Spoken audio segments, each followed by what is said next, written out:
If you have the insert in the bulletin, the tan insert about Christmas, I'll just note that the first question is actually for next week, sort of a teaser for you to plan to come next week on Epiphany. Having explored the Advent season last Sunday and beginning week 2 of the Sacred Sequence sermon series, we are moving, as Megan said, into the second and shortest season on the Christian calendar, the season of Christmas. And that is why it is the thinnest season on this tool that you have to keep track of Christian time. Now, this week I Googled the top signs that we are not ready for Christmas. And I'm just going to share 5 of those. Number 5, your artificial tree is still boxed in the garage. Number 4, you have no desire to watch Love Actually. Number 3, you aggressively turn your face away from holiday displays. Number 2, you are trying to figure out a way that you can sleep all the way from December 23rd through January 2nd. And number 1, you don't have any AA batteries. Since this is mid-August and not mid-December, I hope that sharing this list did not cause you any panic yet. Still, I have some good news for you to help you prepare if you are unprepared for Christmas on December 23rd. If you get to December 23rd and discover that you are not yet ready, you can announce in your best church lady voice that you are observing the ancient practice of the early church, which did not celebrate Christmas for at least 300 years, maybe 350 years.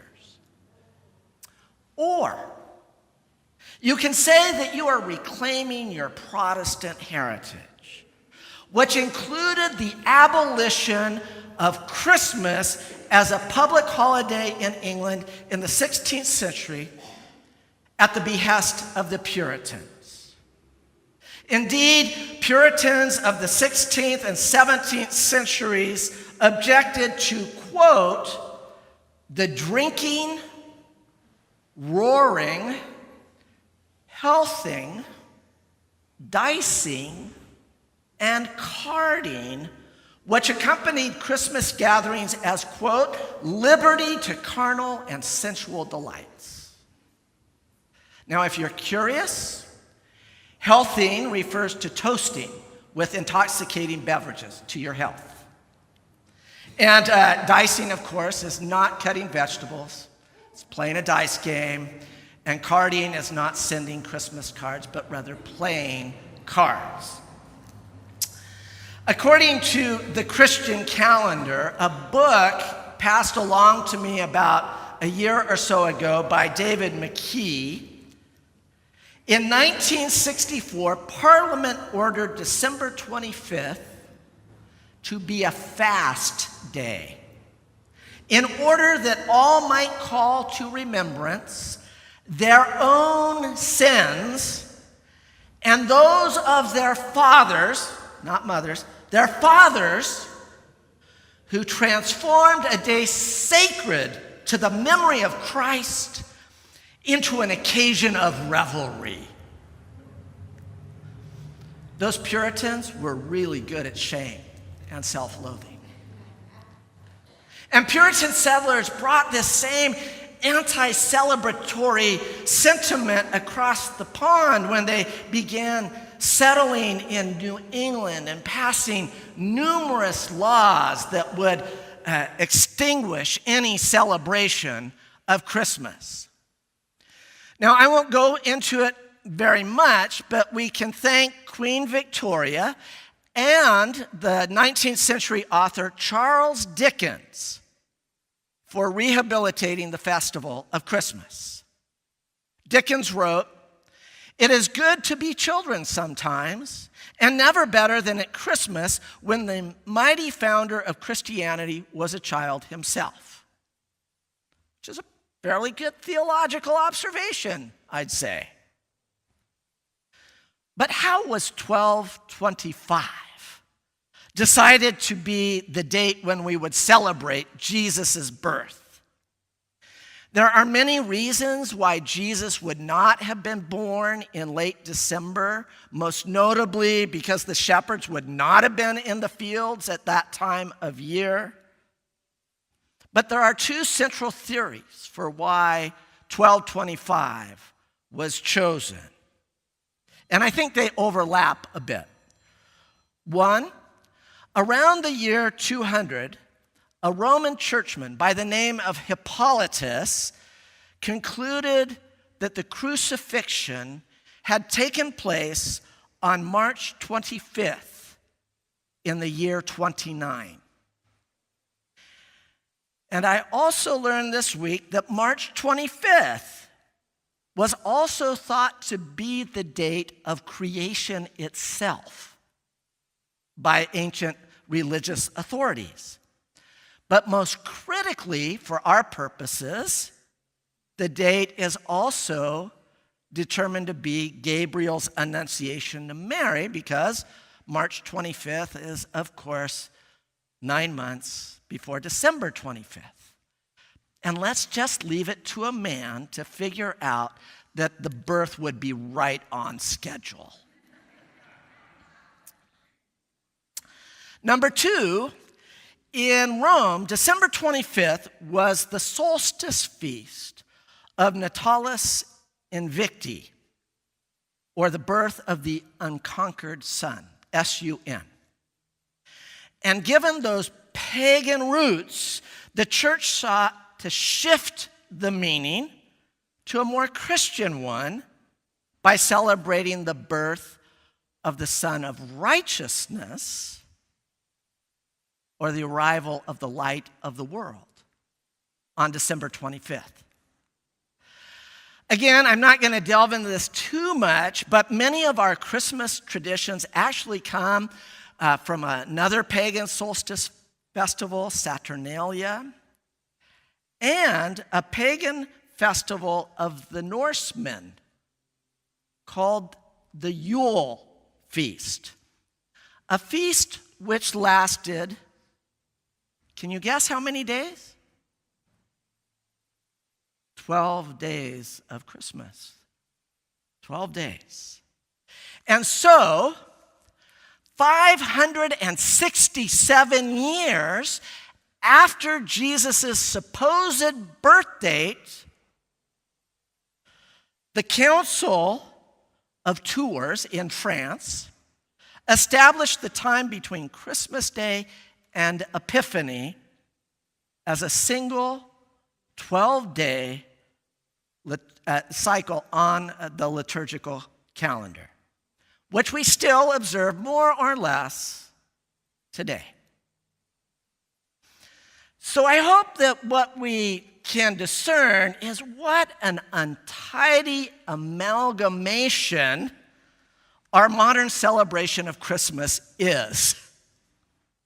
The absence of any birth celebration in the earliest church for more than 300 years, the arbitrary way that Jesus' birth date was set, the connection to pagan solstice festivals and the Norse Yule festival, along with puritanical objections, without even delving in to the holiest of the Trinities, St. Nicholas, Kris Kringle, and Santa Claus.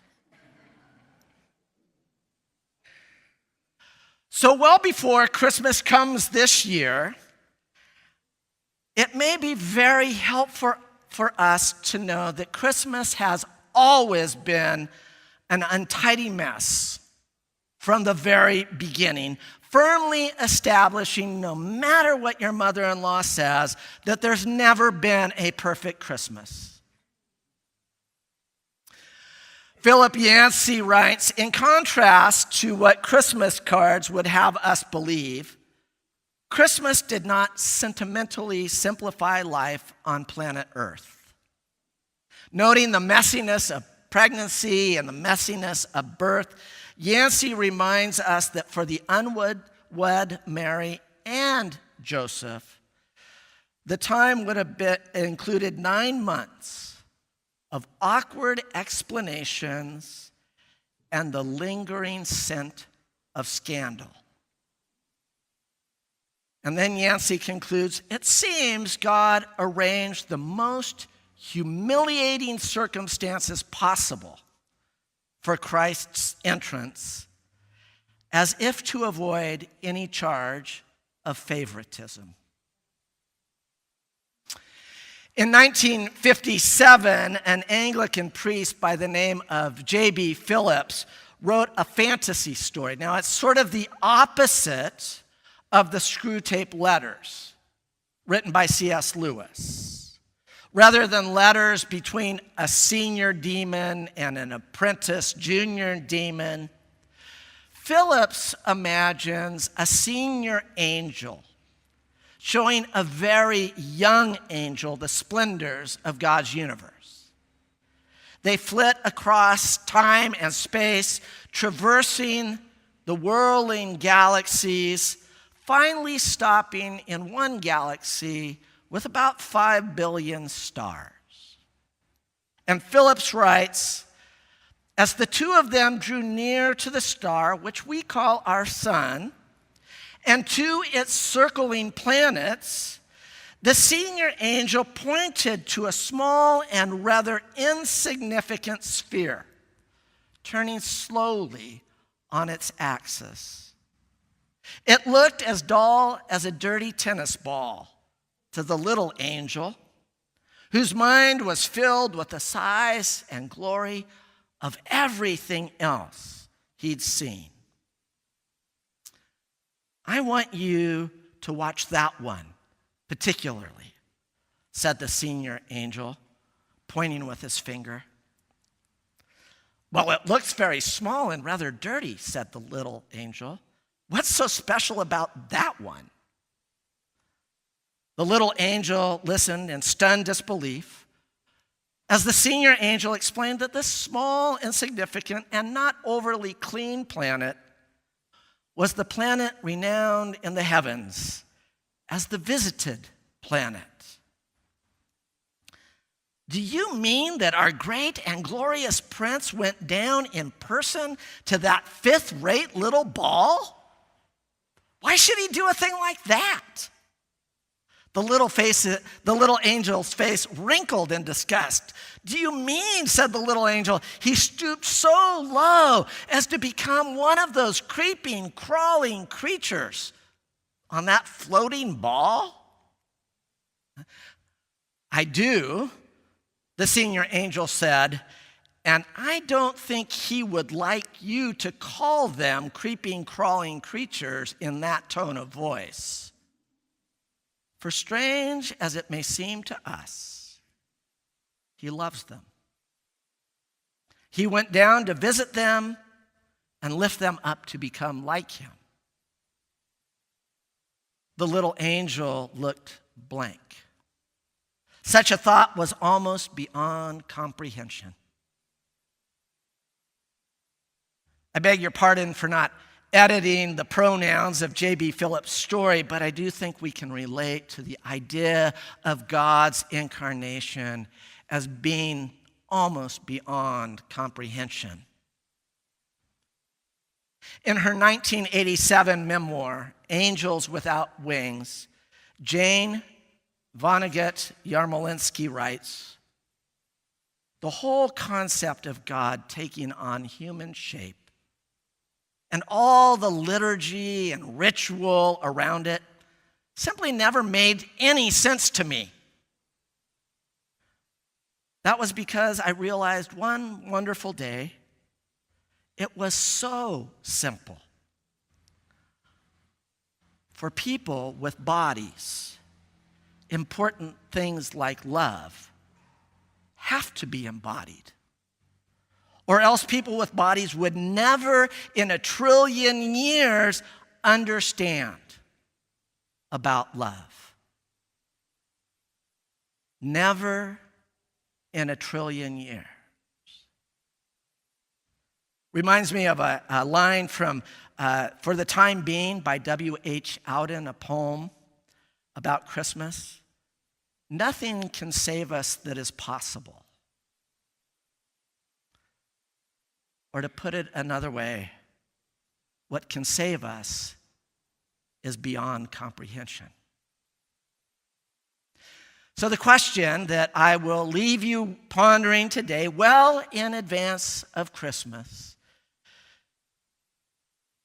in what simple ways might we participate this Christmas in bringing God's incomprehensible love into our untidy world? Amen.